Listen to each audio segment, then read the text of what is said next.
Assalaamu calaykum waraxmatullaahi wabarakaatu. Waa qeybtii sagaalaad ee barnaamijkeenii taxanaha ahaa ee ma ogtahay daawadow in ninkii daha furay farta afka Soomaaligu uu maanta ku qoran yahay uu yahay Shire Jaamac Axmed. Ma ogtahay in wiilka aabihii u eg lagu magacaabo Dheeg. Ma ogtahay in mahmaahda tiraahda galay Allay taqaan uu bixiyay inasan weyne oo magaciisa oo buuxa uu yahay Faarax Maxamed Yuusuf. Waxa uu ku dhashay Muriya oo ku taala deegaanka loo yaqaano Guban oo ah dhul ballaaran oo u dhaxeeya xeebta Badda Cas iyo Buuraleyda Golis. Mise ogtahay in inasan weyne aanu weligii eexan.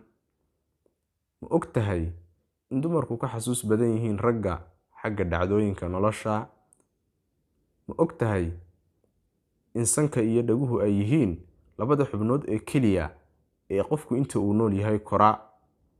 Ma ogtahay in marka qofku uu hindhiso ay xubnaha jidhka oo dhami joojiyaan shaqadooda, waana xigmadda ku jirta in la yidhaahdo alxamdulillaah, Allah bay mahadi u sugnaatay.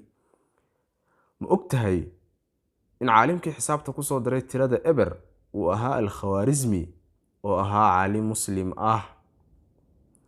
Ma ogtahay in qofkii ugu horreeyay ee qoray bisinka uu ahaa Nabi Suleymaan calayhi salaam. Ma ogtahay in codka hooyadu uu yahay codka ugu horreeya ee uu ilmaha yari ka garto codadka dadka kale. Ma ogtahay in xayawaanada dunida ku nool lagu qiyaaso 11 ilaa 12 milyan oo xayawaan. Ma ogtahay in hooyadeen Xaawa sababta loogu magacaabay Xaawa ay tahay in ay tahay hooyada noolo kasta. Ma ogtahay in qofkii ugu horreeyay ee talo maryo uu ahaa Nabi Idriis calayhi salaam.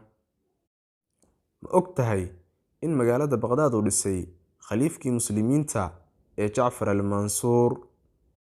Ma ogtahay in ay shinnidu leedahay 5 indhood iyo 6 lugood.